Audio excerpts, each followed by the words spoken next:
Assalamualaikum warahmatullahi wabarakatuh.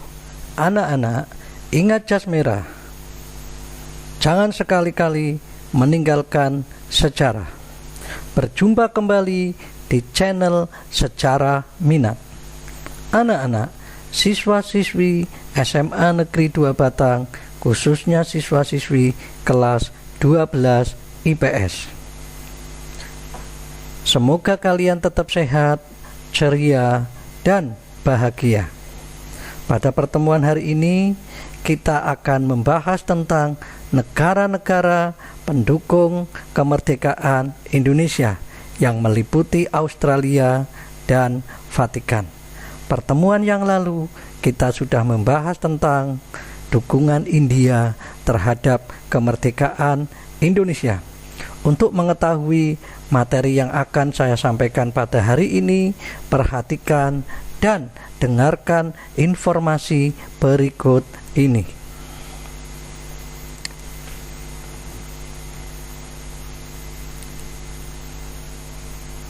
Negara-negara pendukung kemerdekaan Indonesia oleh Nur Rahim SPD MHum, Guru Sejarah SMA Negeri 2 Batang.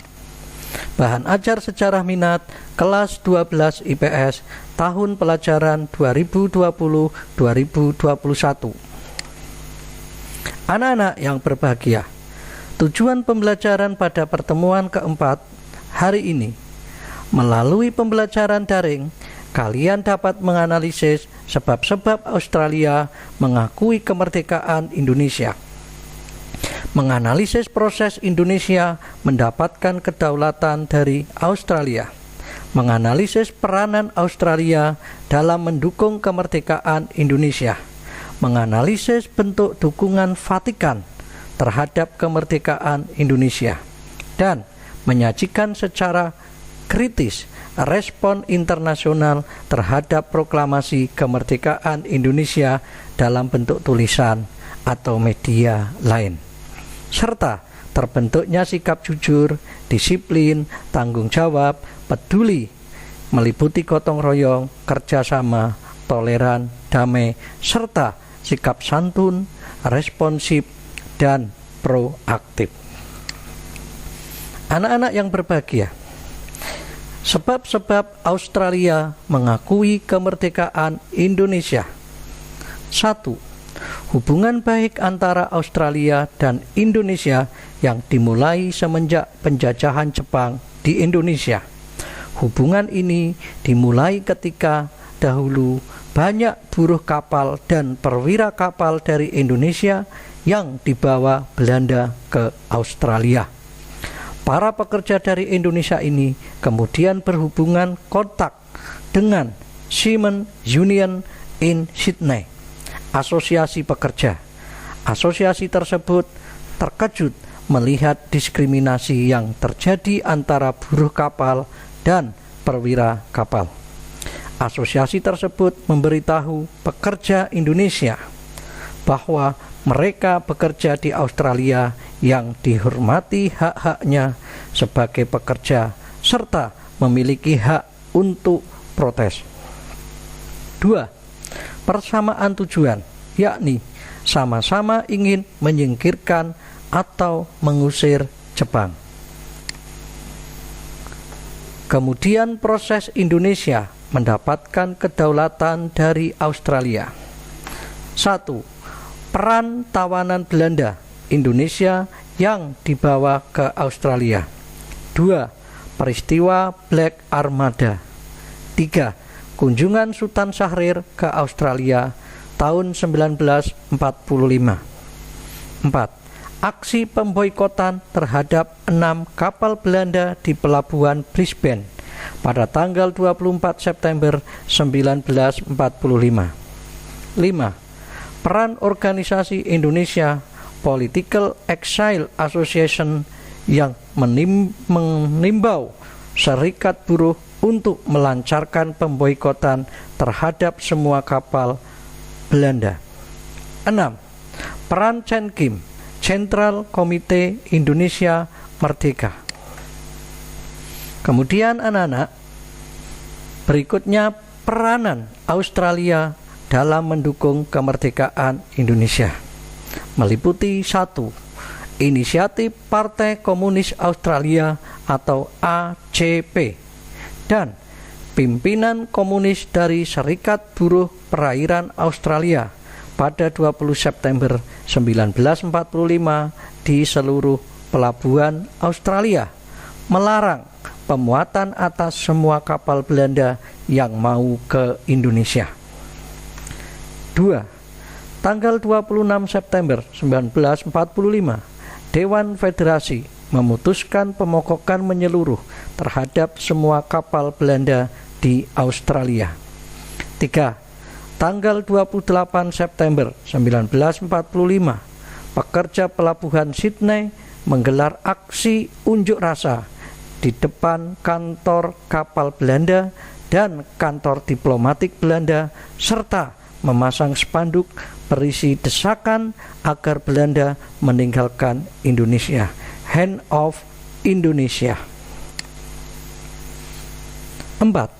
Pada Oktober 1945, Australia memfasilitasi kembalinya lebih dari 1.400 para tawanan perang Belanda asal Indonesia yang ada di Australia ke tanah air menggunakan kapal kargo dari pelabuhan Sydney. 5. Pada tanggal 31 Juli 1947, India dan Australia mengajukan masalah Indonesia dan Belanda ke PBB. 6.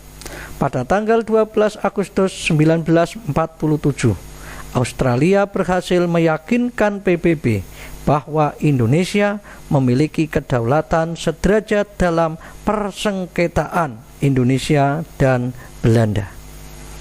7. Pada tanggal 25 Agustus 1947, Australia menjadi wakil Indonesia dalam KTN. Anak-anak, berikutnya adalah bentuk dukungan Vatikan terhadap kemerdekaan Indonesia. Takhta Suci Vatikan merupakan salah satu negara Eropa pertama yang mengakui kemerdekaan Indonesia. Ditandai dengan pembukaan misi diplomatik Vatikan di Jakarta pada 6 Juli 1947 di tingkat Apostolic Delegate.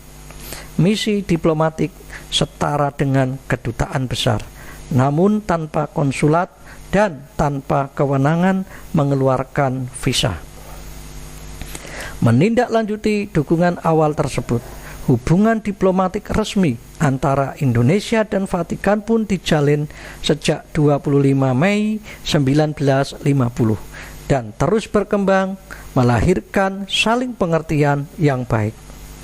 Terlepas dari kontras latar belakang agama mayoritas penduduk yang menghuni kedua negara, Indonesia dan Vatikan berdiri di atas landasan dan falsafah bernegara yang sama, yakni anti-ateisme dan mendukung perdamaian dunia, kerukunan antar umat beragama, serta kesejahteraan dan keadilan sosial bagi seluruh umat manusia. Vatikan juga mengakui kontribusi besar Indonesia dalam upaya menciptakan perdamaian dunia melalui berbagai forum internasional. Anak-anak siswa-siswi SMA Negeri 2 Batang, berikut adalah gambar Presiden Soekarno bersama Paus, pemimpin Vatikan, merupakan bentuk dukungan Vatikan terhadap kemerdekaan Indonesia. Nah, anak-anak, kegiatan berikutnya adalah latihan uji kompetensi 4 sebagai tugas mandiri. Kalian kerjakan beberapa soal berikut ini. 1. Analisislah sebab-sebab Australia mengakui kemerdekaan Indonesia. 2. Analisislah proses Indonesia mendapatkan kedaulatan dari Australia. 3. Analisislah peranan Australia dalam mendukung kemerdekaan Indonesia. 4. Analisislah bentuk dukungan Vatikan terhadap kemerdekaan Indonesia. Beberapa soal ini kalian kerjakan di buku tulis, kemudian difoto dan diupload ke aplikasi Jaga Ratu. Nah, untuk mengerjakan beberapa soal ini, anak-anak bisa mencari referensi dari materi yang sudah saya share di aplikasi Jaga Ratu atau materi yang sudah saya share di grup WA kelas. Demikian anak-anak, sekian, terima kasih, semoga bermanfaat. Wassalamualaikum warahmatullahi wabarakatuh. Salam Historia.